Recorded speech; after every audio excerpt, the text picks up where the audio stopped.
What's up, guys? Episode number 14, Take on New York Sports. Anthony Heaton here with you, recording this on January 8th. We are going to start today's show with some sad baseball news. Tommy Lasorda, age 93, passed away, I guess last night it was, technically. What can you say? He's been in the Dodgers organization for 70 years. I believe he won 2 World Series with them. If you're a baseball fan, if you know anything about baseball, you know Tommy Lasorda. He was one of the good guys at the game. And, God bless. 93 years old. Had a great life. Did a lot of great things for the game. And he will be missed. Okay, now let's get to the New York Mets. Stevie Cohen, he always said he's in it to win it. Now, we know about his money, we know about all that, but he hired Alderson back, and we know he's a great baseball guy, and they pulled off a heist. I mean, they basically stole Lindor and Carrasco from the Indians. Now, if you're the Indians, you know you're not re-signing Lindor after this year anyway. He's only under team control for one more year. So with arbitration, he'll make $18 million or whatever it is. But, I mean, you don't want to hold on to him for too long if you're the Indians because, things can change. The financial landscape especially can change. And the Mets, would they give up? Rosario? I forgot who else. And there was 2 minor leaguers and was it Herrera? I'm not sure. But all I know is Carrasco is a big part of the deal as well. He close to solidifies their rotation. Syndergaard coming back from Tommy John surgery. Once he's healthy, okay, he plugs right into your number 2. That's fine. But I think that's sometime around June they're expecting him. So if you got, obviously, DeGrom number 1, and you could put in Carrasco / Stroman, then you got a real good top end of the rotation. And like I said, when Syndergaard comes back, boom, you're able to move Lugo back to the pen where he was so dominant. So again, don't underestimate Carrasco in this trade for them. And he only makes $12 million, I think, over the next 2 years, per year. But Lindor, he's 27. He's a world-class talent, great defensive shortstop. And, he had a down year last year, but just like everybody, you throw last year away. The shortened season, everything that was going on. He's a stud. He really is. And now with Cohen's money, they're going to re-sign him, whether it's to an extension now or at the end of this season. And he's going to be your shortstop for the next, what he's going to get, 8-year deal, 9-year deal. And hey, now that lineup is, that much longer. And there's still talks that they're not done. More free agents now, I think, with Springer, maybe Trevor Bauer. But I think Springer's the big one. They've always been linked to him from the beginning. And if they can plug him into center field and at the top of that lineup, forget it. I mean, if that pitching does what it's supposed to and that offense does what it's capable of, the Mets can be a good team this year, a real good team. And, the Nationals, you don't really know what to expect from them. Obviously the World Series 2 years ago, and then kind of a dud season last year. Phillies, did they bring back Real Muto? His market doesn't seem to be going anywhere. Do they bring back Didi? I don't think so. So they're pretty much a question mark. And the Braves, the division winners, and they're a solid team, real solid team. And they added Charlie Morton to that rotation as well. So, this could be a two-team race. But, hey, as Met fans, what more can you ask for? Cohen comes in, buys the team, trades for one of the top, I wouldn't put him any lower than 3, one of the top 3 shortstops in the game. And boom, instantly you're better. Didn't give up much to get him. And that's it. Rock and roll on to the next piece and see what you can do. Another bit of news on the baseball front. This, I guess, locker room attendant for the visitors clubhouse for the Angels, Bubba Harkins was his name. Supposedly he came up with, or whatever, had access to this foreign substance.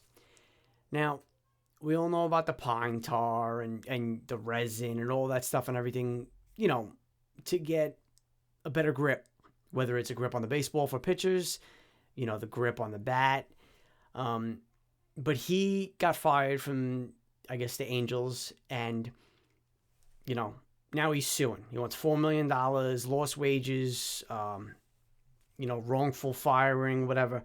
And he basically threw Cole, Verlander, and Scherzer right under the bus. And apparently there's a text message from Garrett Cole when he was with the Astros. I believe it was last season. The last full season that he was with them. And it was something to the effect of, hey, Bubba, it's Garrett Cole. Can you get me out of this sticky situation, with like a, winky face emoji? And he was basically saying, hey, I need some of that stuff. I heard about you. What can you do for me? Now, if hitters are cheating, if pitchers are cheating, I mean, not to say that you want to just overlook it, but, I mean, I don't know. Do you kind of chalk it up to, okay, that's it, we're equal now? I don't know. I don't know the way to look at it. Would you rather these guys have less control of 100-mile-an-hour fastballs? It's a tough situation, and when this happens and a guy loses his job, he's going to try and recoup some, whatever salary or anything he can get. He's going to throw everybody under the bus. Anybody that has been linked to him in any capacity.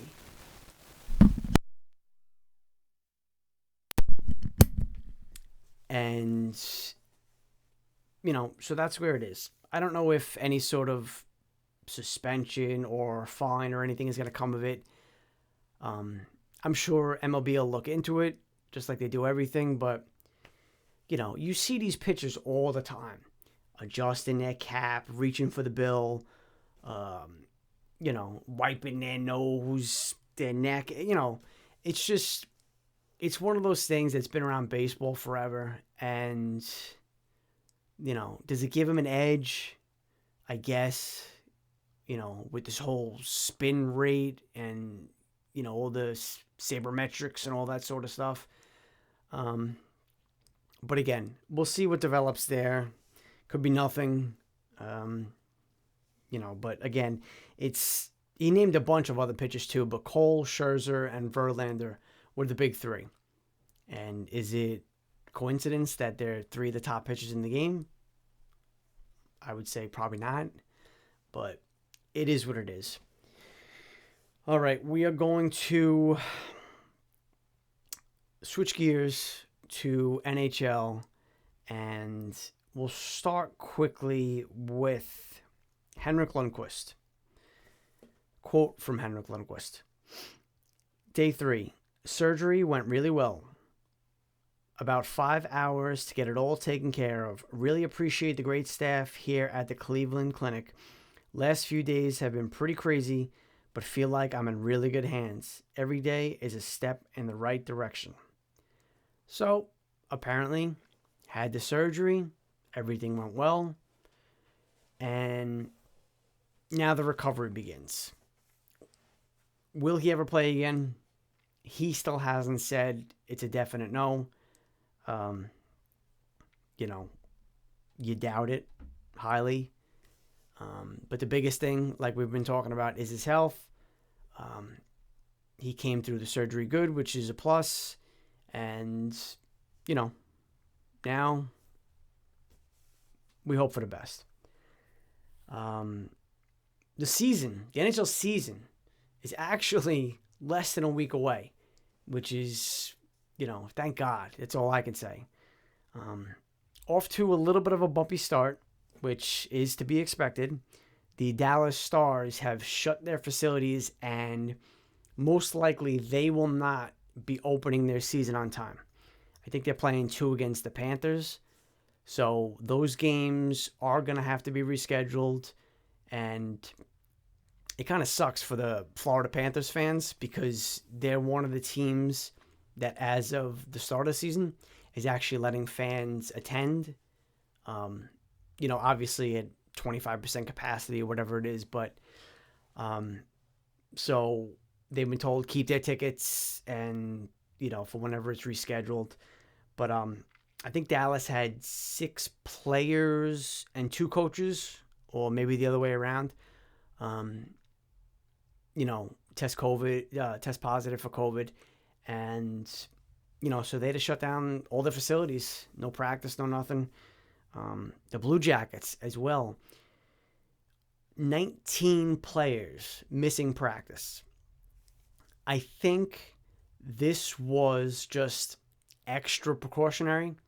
I don't think there were any positive tests or anything, but maybe it was one of those things where, a group of them were around somebody who tested positive, back to the whole contact tracing thing. So they had 19 players miss practice, but as of now, they are still, set to open up the regular season. So, Wednesday kicks off. Thursday, Rangers Islanders. Speaking of that, I'm going to try to do a live show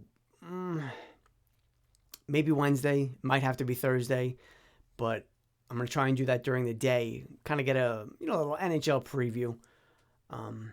So if you guys want to call in, definitely feel free. NBA. Touch real quick on the Nets, who are playing a little bit of basketball now. Last night was great. They beat up on the 76ers, who I think were 6-1 or 7-1 to start the season. And they did it without their big 3. We know Dinwiddie out for the season with the ACL. No Durant because he's quarantining for 10 days. And no Kyrie. And I guess it came out today that no Kyrie because of the riots at the Capitol. I don't know. To be honest with you, I'm not big into politics and all that and everything, so I don't even want to delve into it. But that's his reason for missing the game. I don't know if it's just as simple as I don't want to play, or I don't know. Maybe it's showing his beliefs or something, and how disgusting everything was. But that's where the Nets stand. On the other side of town, the Knicks, the 5-3 Knicks, who are actually playing the Thunder right now, and halftime, 42-all. So, I mean, they bring back Taj Gibson, who, he's a tough veteran, help out in the front court, but I tell you, man, these kids are fun to watch. It's been, I don't know how many years now, but when the Knicks used to get down 5 points, 10 points, dare I say 15 points, the game's over. I don't care if it's first quarter, second quarter, it doesn't matter. The game's over. But you've seen a lot of resiliency from these kids. And double-digit deficits in the third quarter, no problem. They come back, they fight their way back, and they win the games. And, they're beating some decent teams now at this point. Utah, Atlanta. And again, you love to see the fight. And it all comes back to, in my opinion, Tom Thibodeau. It all starts at the top, and I don't know how many chances we had to hire this guy, and we didn't. Just thank God that we finally got it right. Because, you could see and again, I know we're not the most talented roster, but you can just see the fight, and they respect coach, and they're going to work for him. And that's what you need, especially with a group of young kids. So good for the Knicks. 5-3 right now. Fun to watch, like I said. Last thing on the agenda today is going to be the NFL playoffs. We have the super wild card weekend. And the first game on Saturday at 1, Colts and Bills. I am taking the Bills, who, by the way, are allowed to have fans in attendance. So I guess Cuomo's using this as the guinea pig to see, Citi Field, Yankee Stadium, to allow fans once baseball season comes around. I don't know what his plans are on the indoor seating, the indoor stadiums, the arenas for the NHL, but that's another story. Yeah, the Bills are too good of a team. Colts had a really good year. Phillip Rivers, but in Buffalo, 13-3. Buffalo's a good team, so I'm gonna take the Bills. Rams and Seahawks are the 4:40 game. That's Seahawks. That's kind of easy to me. Rams, kind of limped into the playoffs a little bit. So, and I think especially at Seattle, the Seahawks take that. Then we got the Bucks at Washington. Should have been the Giants. But nonetheless, it's Tom Brady against Washington. Brady in the playoffs. Enough said. Tampa wins that game. Then the Sunday games, Baltimore at Tennessee. Now, that's probably going to be, I think, the closest game out of all 6 games this weekend. I think Tennessee squeaks by the Ravens, but it's kind of a toss-up for me. But my pick will be the Titans, even though apparently the road team is 4-0 in these matchups between these two teams in the postseason. But I think that trend will change. The 4:40 game on Sunday, Bears at Saints. The Bears don't have a chance. This is probably the easiest game to call. Saints are just way too good, way too complete of a team. Browns and Steelers are the last game Sunday night. Can the Browns win? Yeah. Will they? I don't think so. I think Pittsburgh, Ben Roethlisberger in the playoffs. I think, even though they've been stumbling as of late, I think Pittsburgh takes that game. It'll be close, but I think Pittsburgh comes out with the victory. And then on to the next round. And, we'll see what goes on from there. But lots of good football this weekend. Lots of, NHL preparations being made. And, we can just hope that the season runs smoothly and, Let's get through the 56 games. And for the Rangers, can we name a damn captain already? Please. It took the Bruins about 10 seconds to name a captain after Chara left and signed with Washington. Please. Just, you know what? I don't even care at this point. If it's Kreider, if it's Mika, give it to freaking Jack Johnson for all I care. Just name a captain, please. I don't know why it irks me so much, but it just does. It's been too many years. We're the Rangers. Come on. We're not some, crap-ass organization. I don't know. It's a big deal to wear the C, and I understand it's got to be the right person. But come on.